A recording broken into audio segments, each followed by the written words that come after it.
Halo sahabat Dea, selamat datang di podcast pertama aku yang akan membahas tentang insecure. Nah, hari ini kita mau membahas tentang insecure ini bersama Kak Dimas. Halo Kak Dimas. Halo Dea. Oke, apa kabar Kak? Baik-baik, terima kasih. Dea juga baik ya.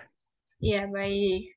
Em, Kak Dimas ini adalah seorang penulis dan juga seorang aktivis pendidikan yang banyak banget kegiatan di luar ya, teman-teman. Jadi pastinya akan sangat memberikan banyak ilmu kepada kita ya. Begitu Kak Dimas. Kita sama-sama belajar ya Dea. Iya, kita sama-sama belajar ya. Oke, mungkin kita langsung mulai aja. Yang pertama ya, Kak. Apa sih insecurity itu menurut Kak Dimas? Ya, pertama terima kasih untuk undangan bercakap-cakap ini Dea, dan Dea mengangkat satu tema yang sangat penting ya, dan mungkin dialami oleh banyak orang di masyarakat kita. Jadi perasaan insecure itu secara sederhana adalah sebuah perasaan tidak aman ya, merasa ada yang kurang dan dia takut. Sehingga di dalam berjalannya waktu, di dalam aktivitas seseorang yang merasa insecure, dia merasa perlu untuk menutupi dirinya dan perlu untuk membuat rasa cemasnya itu hilang dengan melakukan hal-hal yang bagi dia ini perlu dilakukan supaya aku tidak kalah, supaya aku tidak keliru, supaya aku tidak malu, dan lain sebagainya. Jadi secara umum insecure bisa dipahami seperti itu di dalam point of view dari saya ya. Dan seringkali orang-orang seperti ini membandingkan dirinya sendiri dengan orang-orang lain, dengan pihak-pihak lain. Dia takut mengenai apa yang eh, dia tampilkan. Dia takut mengenai penampilannya itu seperti apa. Eh, tinggi badanku cukup atau enggak, berat badanku kelebihan atau enggak, intonasi suaraku enak didengar atau enggak. Jadi ada hal-hal yang sebenarnya tentu itu perlu diperhatikan, tetapi orang yang merasa insecure, dia memiliki kecemasan ya, kecemasan yang begitu berat sehingga membuat perasaannya itu tidak tenang, jiwanya itu menjadi gelisah. Saya rasa seperti itu dia. Menurut Kak Dimas, kenapa ada orang-orang yang memiliki perasaan tidak aman? Apakah mungkin dari masa lalunya, yang mungkin dari keluarganya yang tidak ada dukungan dari keluarga seperti itu, atau mungkin ada hal lain yang menurut Kak Dimas bisa membuat seseorang itu merasa insecure? Saya kira jiwa manusia itu begitu kompleks ya, sehingga dia menjadi bertumbuh dan membentuk menjadi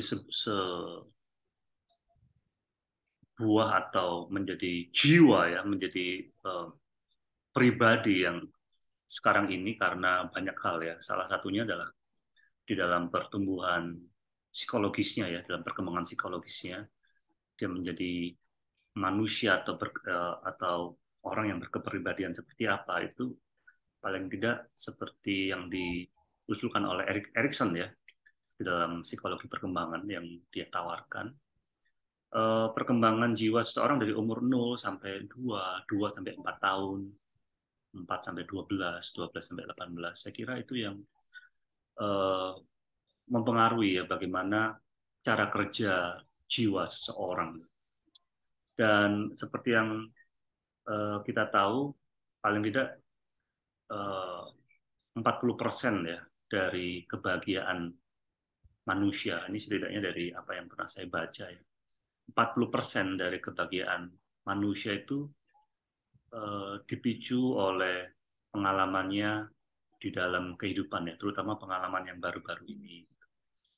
Nah, ketika ada kegagalan untuk merasakan kebahagiaan di dalam kehidupannya, baik yang baru-baru ini, terutama ketika dia bertumbuh ya dari umur 0 sampai 18 tahun itu, ada bangunan-bangunan dari tubuh psikologis yang pongah atau berlubang, maka itu sangat mungkin bisa menyebabkan seseorang menjadi insecure ya.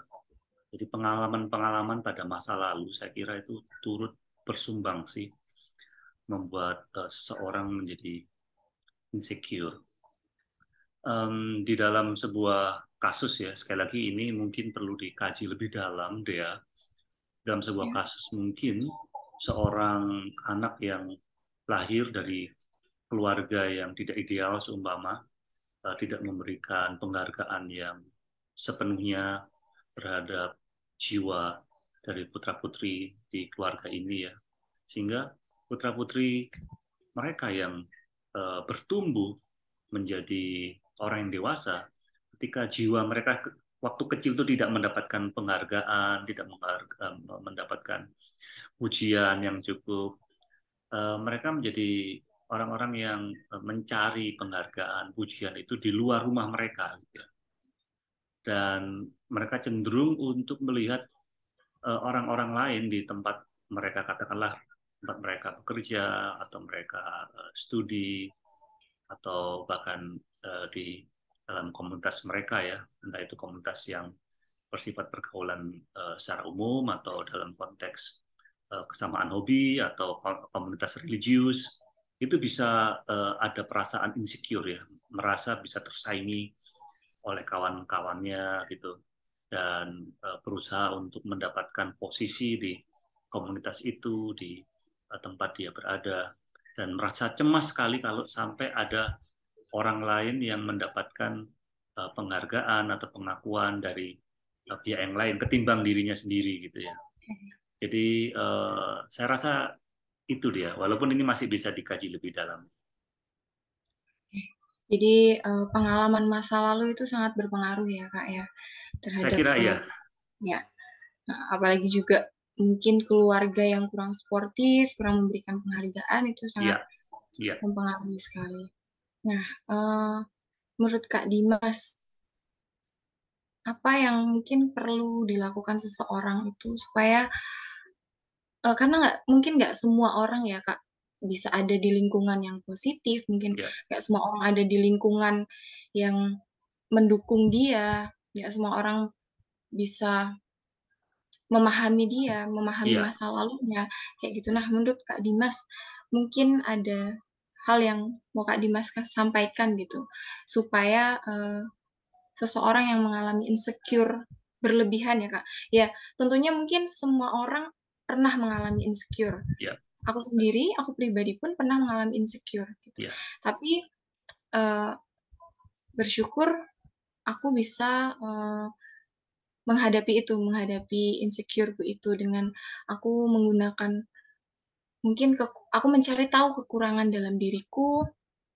aku mencari tahu kelebihan dalam diriku dan aku akan mengembangkan kelebihan yang ada dalam diriku itu. Jadi aku ya udah ketika aku tahu kekurangan aku dan ya aku cukup mengenal kekurangan aku, tapi aku mau gimana caranya supaya aku tuh bisa menjadi seseorang yang lebih dengan aku mengembangkan kelebihanku. Nah, tapi tidak semua orang mungkin mengalami hal itu ya Kak.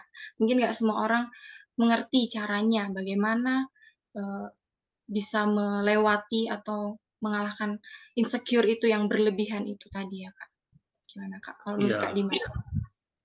Tentu banyak yang sudah ditawarkan oleh uh, dunia psikologi ya, atau ilmu kejiwaan mengenai isu ini ya. Dan apa yang tadi sudah Dea lakukan, saya kira itu hal yang baik ya. Dan saya sepakat sama Dea bahwa memang tidak semua orang memiliki kesadaran yang sama. Ada orang yang dengan insecure, dia menutupinya dan terus berusaha untuk mengalahkan orang lain ya, dan melakukan segala upaya untuk membuat dirinya menjadi nomor satu di dalam perspektif dia. Dia merasa tidak uh, aman kalau ada orang lain yang bisa menjadi ancaman bagi dia ya, di dalam komunitasnya atau mungkin tempat dia bekerja.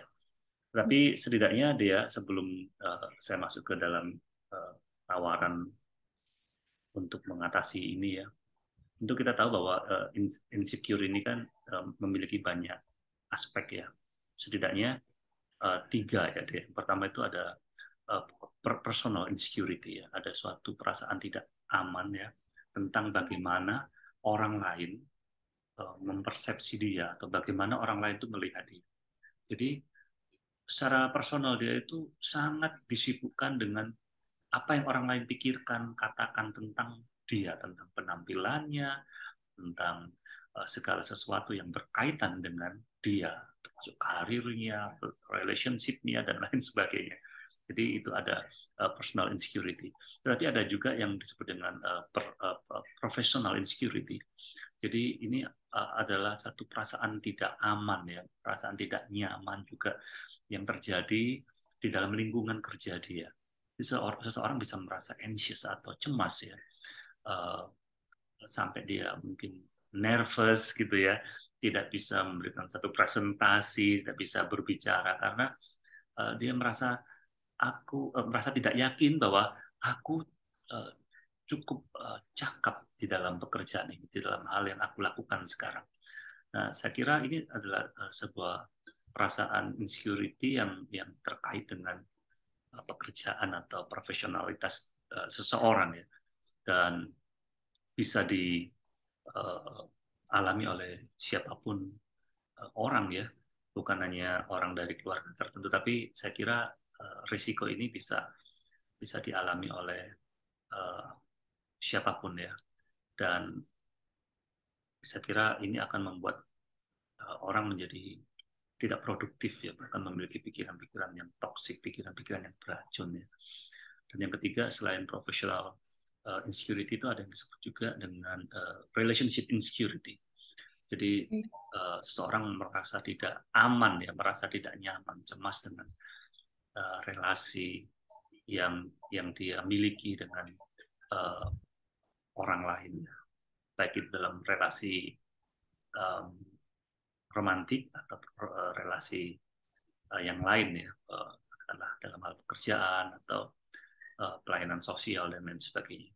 Tapi ketiga aspek ini tetap bermuara pada satu atau berasal dari satu jiwa yang merasa tidak nyaman. Dan tadi dia tanyakan mengenai bagaimana ya kita bisa mengatasi uh, insecurity ini ya.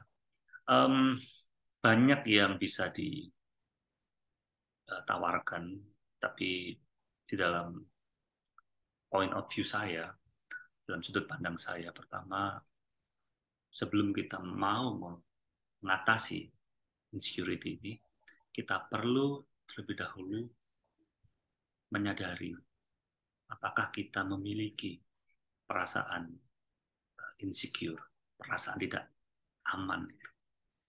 Kita perlu menyadari.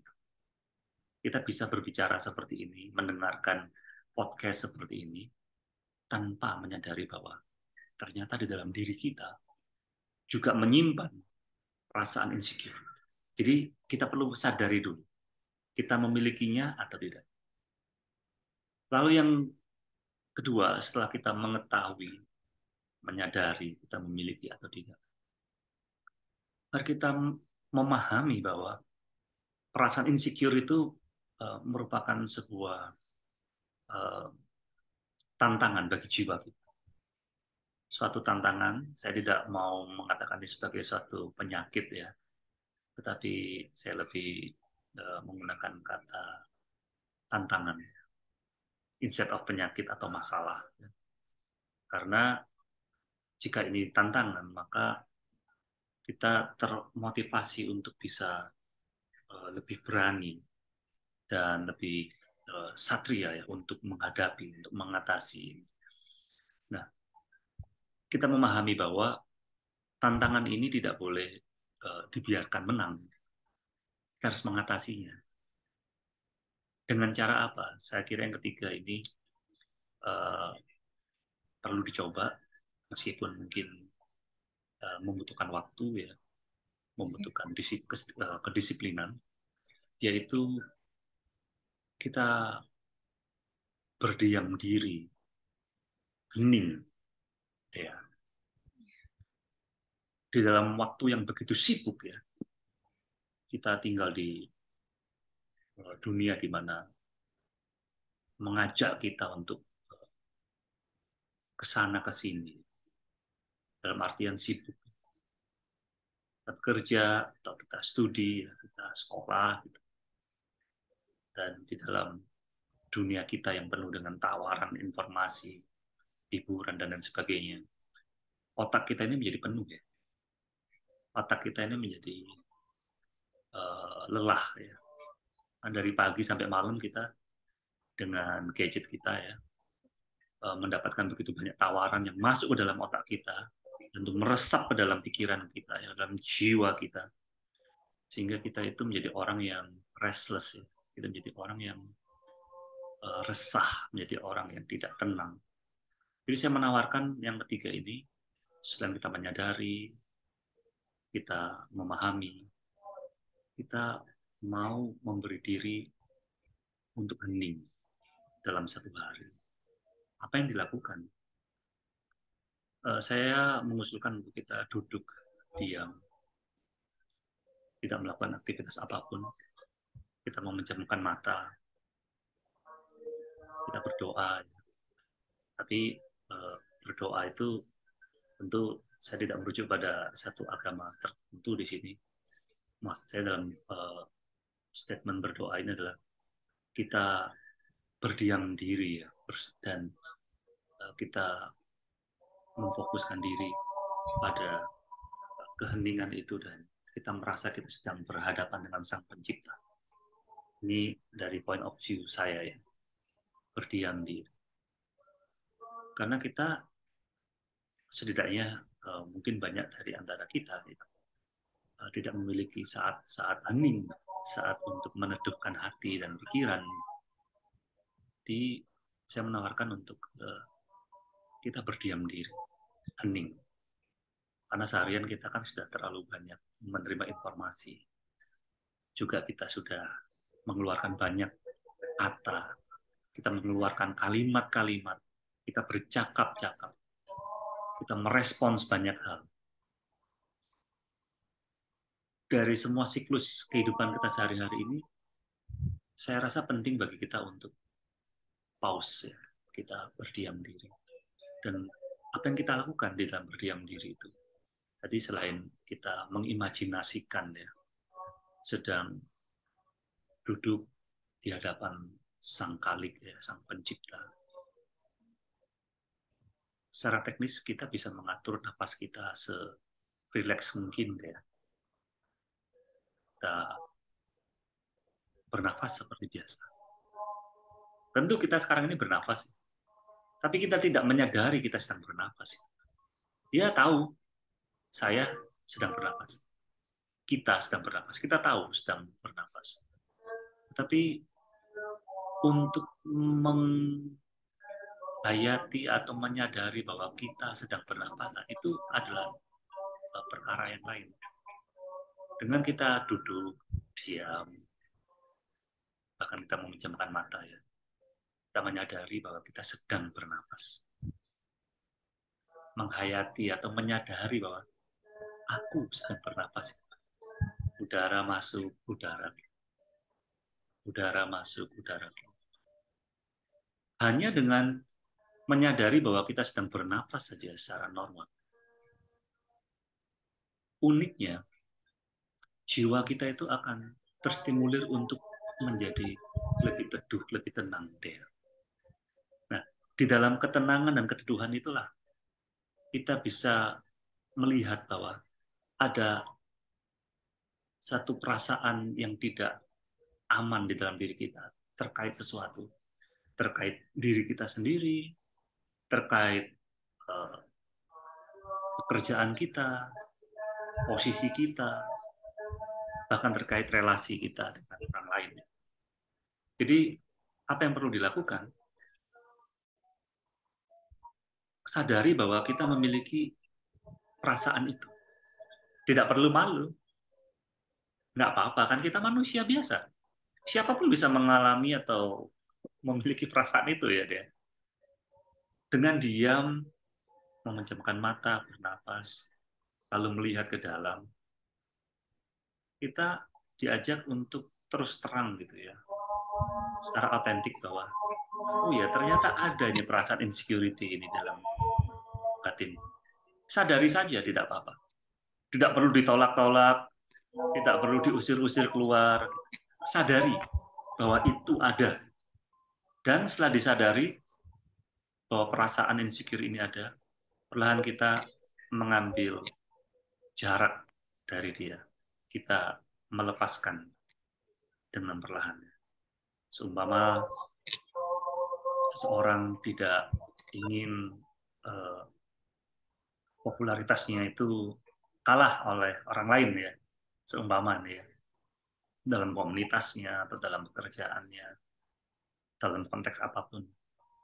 Ya sadari saja bahwa aku tidak mau kalah populer dari dia. Dan kita tahu bahwa uh, orang yang nggak mau kalah populer, orang yang kepingin menjatuhkan orang lain, yaitu saya kira menjadi satu titik awas ya bagi kita untuk berhati-hati dengan perasaan seperti itu. Tentu ini dalam konteks yang uh, umum saja ya. Jadi ketika seseorang menyadari bahwa oh iya aku ini ternyata memiliki envy atau iri gitu, dan dia menjadi insecure ya kalau ada orang lain lebih populer, lebih dicintai oleh orang-orang lain dalam komunitasnya atau orang di dalam pekerjaannya. Sadari bahwa kita memiliki itu dan mulai mengambil jarak ya. Sadari bahwa ini perasaan yang tidak elok, tidak baik. Lepaskan, melepaskan, berani melepaskan perasaan tidak nyaman. Orang lain lebih populer nggak apa-apa. Orang lain lebih dicintai di dalam komunitas. Jadi disadari deh dan dilepaskan. Saya kira itu deh. Oke, jadi tadi dari Kak Dimas itu uh, gimana sih kita bisa mengalahkan perasaan insecure itu ya Kak. Yang pertama adalah sadari, Ya, emang perlu banget. Uh, ini salah satu pengalaman juga buat aku gitu ya Kak. Uh, aku juga pernah yang seperti aku bilang tadi, aku pernah mengalami insecure. Bahkan aku pernah ketika aku insecure, aku berpikir, wah kayaknya aku nggak bisa lah seperti dia gitu. Apalagi dengan latar belakangku yang bla bla bla kayak gitu. Maksudnya banyak pikiran-pikiran negatif yang akhirnya muncul, yang akhirnya aku nggak berkembang dan hanya memikirkan kesuksesan orang lain, hanya memikirkan kelebihan orang lain, dan akhirnya aku tidak memikirkan apa yang harus aku lakukan supaya aku menjadi pribadi yang lebih baik, supaya aku menjadi ya, seseorang yang bertumbuh lebih baik, menjadi seorang yang lebih dewasa, bisa menghadapi segala sesuatu dengan tenang, menjadi seseorang yang lebih berkualitas dengan potensi yang aku miliki. Akhirnya semua itu jadi tertumpuk gitu, jadi tenggelam ya Kak, benar ya Kak. Jadi uh, tenggelam dan akhirnya aku nggak tahu, nggak menyadari kalau aku tuh punya kelebihan gitu. Jadi memang kita sangat perlu sih menyadari apakah kita punya perasaan insecure itu ya Kak. Uh, saat itu aku saat merasa insecure itu aku mungkin nggak sadar kalau aku sedang mengalami insecure gitu. Dan saat aku berusaha untuk uh, menyadari itu, oh ternyata aku sedang mengalami insecure. Dan ketika aku mengalami perasaan itu, aku mulai mencari tahu nih gimana caranya supaya aku tidak terus-terusan berada di dalam perasaan insecure itu. Nah tadi uh, kita perlu ya memahami perasaan insecure itu. Dan aku juga pernah melakukan seperti yang Kak Dimas bilang tadi, hening. Hening sejenak dan aku benar-benar bersama diriku sendiri dan aku dan hanya dengan diriku gitu. Jadi kayak aku benar-benar diam di dalam kamar dan hmm, aku berusaha melihat apa yang ada dalam diriku yang sebenarnya terjadi, yang sebenarnya aku alami saat ini kayak gitu. Jadi aku benar-benar ya melupakan semua hal-hal dunia gitu, hal-hal yang seharian tadi aku lakukan, yang tadi aku kerja sehari, aku bertemu dengan banyak orang, aku bicara dengan banyak orang, dan memang sangat berpengaruh sih ketika kita mau berdiam diri, kita mau hening sejenak itu sangat berpengaruh. Karena kita akhirnya benar-benar mengenali diri kita akhirnya benar-benar menjadi tahu, memiliki pandangan. Setidaknya kita memiliki pandangan apa yang harusnya kita lakukan untuk diri kita. Jadi nggak terus-terusan berada dalam kegelapan itu, nggak terus-terusan berada di dalam perasaan insecure itu. Dan meskipun itu perlu proses, sangat memerlukan proses uh, yang cukup panjang buat aku sendiri ya Kak. Tapi aku merasakan dampaknya gitu. Dari aku berdiam diri, dari aku menyadari dan memahami perasaan insecureku itu Ya, tadi, itu sangat berpengaruh.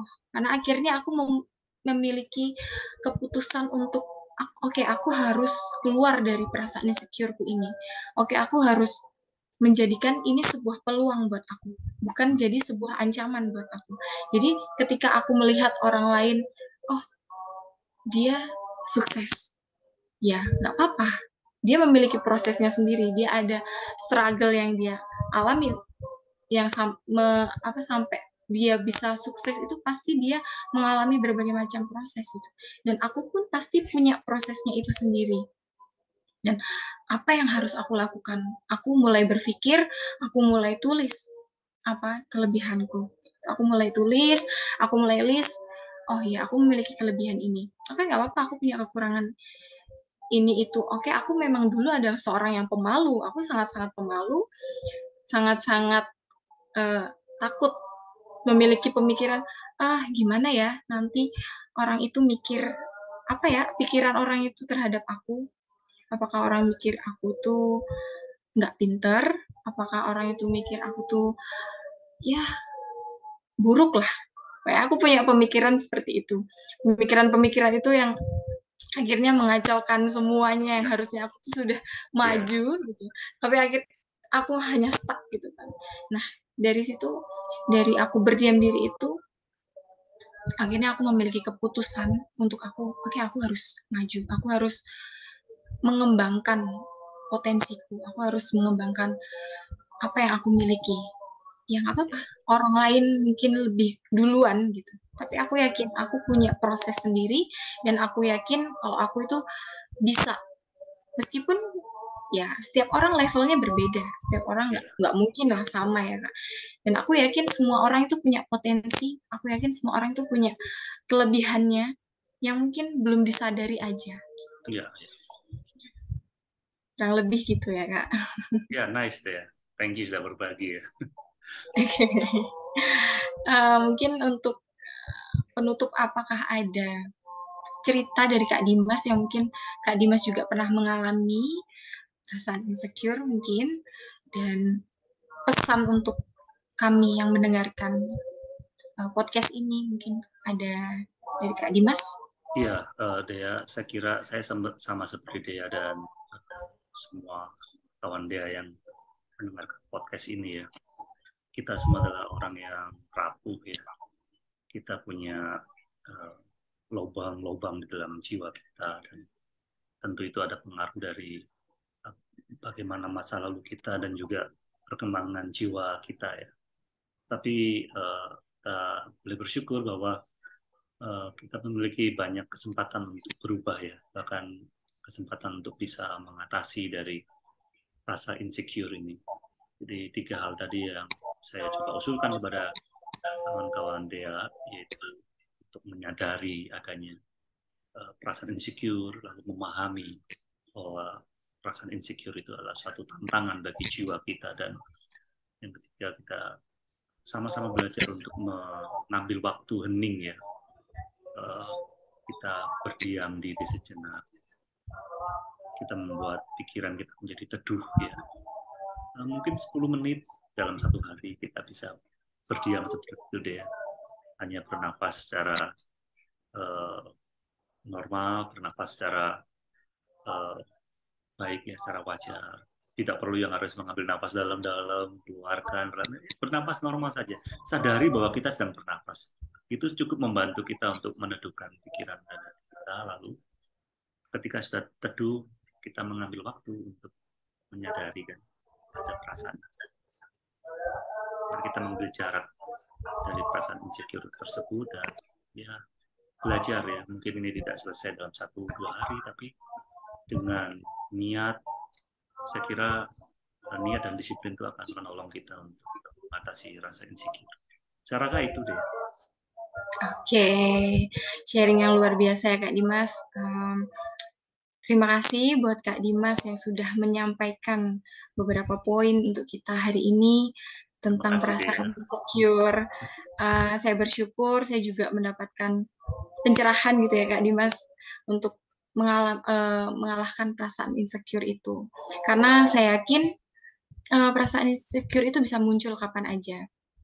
Jadi mungkin ini bisa menjadi pengingat buat kita semua ya, supaya kita menjadi pribadi yang mau untuk menyadari perasaan-perasaan yang kita alami saat ini, dan kita mau untuk terus berubah, kita mau untuk berproses, dan kita melihat bahwa kita adalah manusia yang berharga, yang pastinya memiliki potensi, dan pasti saya yakin Tuhan itu sudah menempatkan, sudah memberikan porsi yang luar biasa buat kita masing-masing.